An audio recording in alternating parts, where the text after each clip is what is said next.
Hi guys, welcome back to my channel and to this video, which is my top 3 foundations and a dud.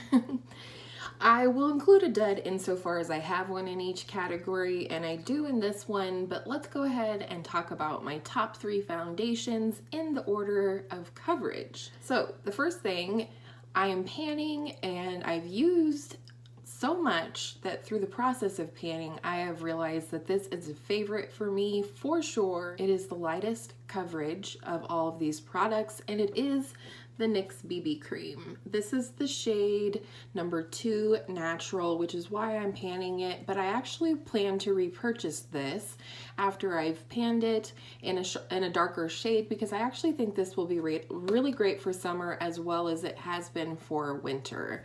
This is a very sheer coverage. It is a BB cream.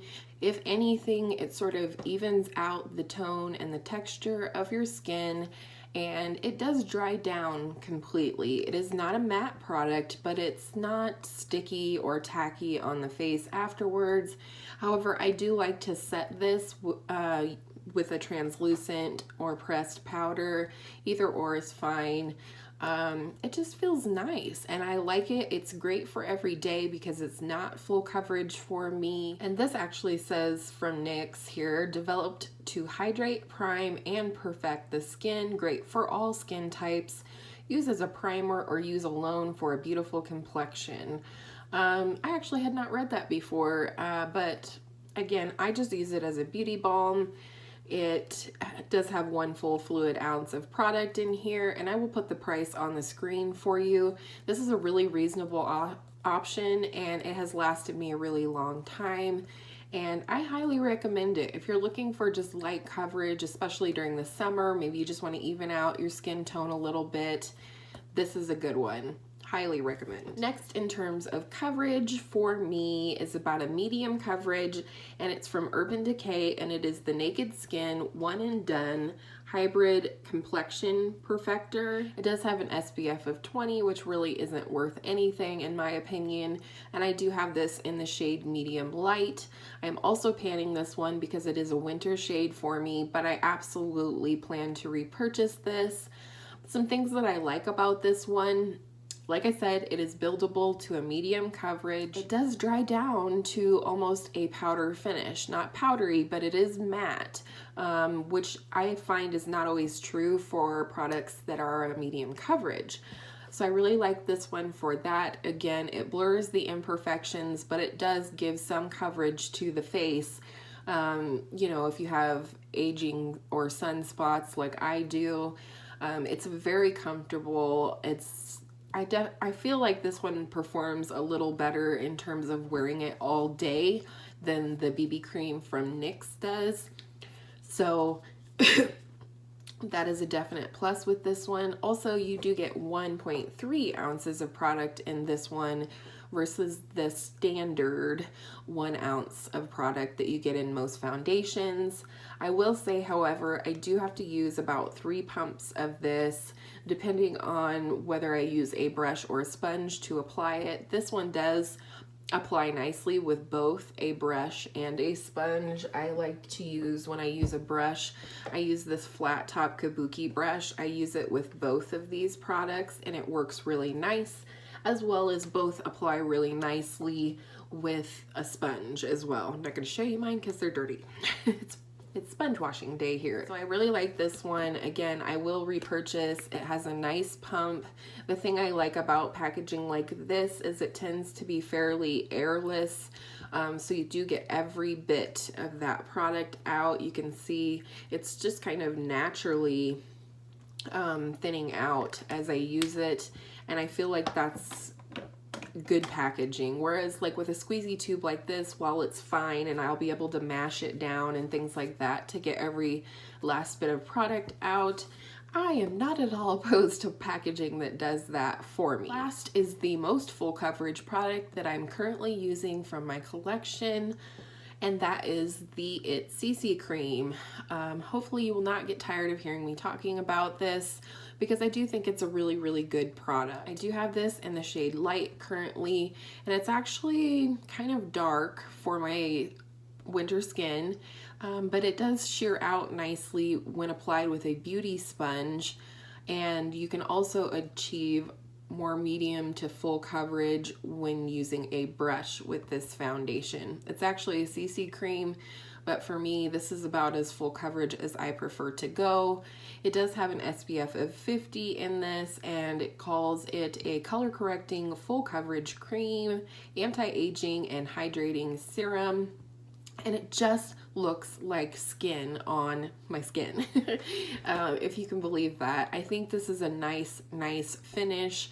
I would not call it matte, but I would not call it dewy. I would call it somewhere in the middle, like a satin finish. Just honestly, like skin. It looks like skin, but it has a lot more coverage than these other two products that I talked about already. This one and this one, I will put on the screen what their prices are. I feel like they're about the same in the 30-some dollar mark, less than 40 for sure. Again, this packaging has the pump, which is the airless kind of pump where, again, it will just collapse on itself as I use it up, which I really appreciate. My favorite way to apply this is with a beauty sponge versus a brush, but like I said, if you want more full coverage, the brush is the best option for you. The only thing that is a downside to this is the shade range sucks. I will say, however, each of the shades that they do carry are more versatile and forgiving than what they appear to be. Like I said, when applied with a beauty sponge, this one does sheer out enough that it doesn't look like it's not a shade match for me anymore, if that makes sense. So I really like this one. This was a repurchase. I bought the mini of it, used it all up, and decided that this was a great product for me. It feels nice on the skin. It doesn't feel, none of these do, but you know, again, when talking about this one, it doesn't feel like I have a layer of foundation on my skin. It feels like I've put on moisturizer, maybe a primer, but you know, it's saying here that it is a hydrating serum, and that's how it feels. It feels really, really nice on the skin, as well as looks really nice on the skin. Again, with this one, I do absolutely set it with a translucent or pressed powder. Otherwise, I find that I have a little bit of transfer if I rub up against something during the day. This one from Urban Decay, I don't have to set it. I do set my T-zone with a translucent powder if there's any chance of me sweating or sparkling, but this one does dry down to a matte finish. So yeah, I hope that's clear as mud because I'm confused. And then the DUD. This is not a bad product. This is just not a product for me. It's something I bought at the very beginning of my journey in beauty. It was recommended by Nakia Joy, as well as my neighbor and other people who talk about this, and it is their holy grail foundation, and that is the Estee Lauder Double Wear Foundation. And I do have the shade Pure Beige, which when I bought this in the fall, last fall, it was a good shade match for me. You can see now that it would be probably pretty dark. So the thing that I don't care for about this, I feel this on my face. It feels like I have a layer of foundation on my face. Some people don't mind that. I'm not a big fan of that. This is a very, very full coverage foundation. And if that's what you're looking for and you don't mind feeling like you're wearing foundation, then I recommend this because it really does stay in place. It's long lasting. It is mattifying. I find that when I did wear this, I did not have my oils eking through as badly throughout the day. But it's just not what I'm into, and that's what I'm learning.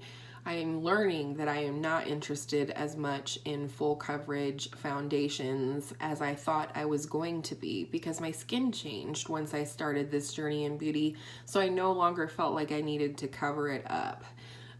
So what I'm planning to do with this is to create a Franken foundation, and if you don't know what that is, it's mixing it either with another foundation or with a moisturizer or another skincare product to try and find a happy medium or a consistency that you prefer or a color that you prefer, what have you. I haven't quite decided yet what I'm going to mix this with, but I'm thinking I'm going to go with some type of a moisturizer. I need to look a little bit into ingredients. It was recommended to me that I look at the base ingredients of the foundation formula and then try to match it up with a moisturizer that is complementary to that.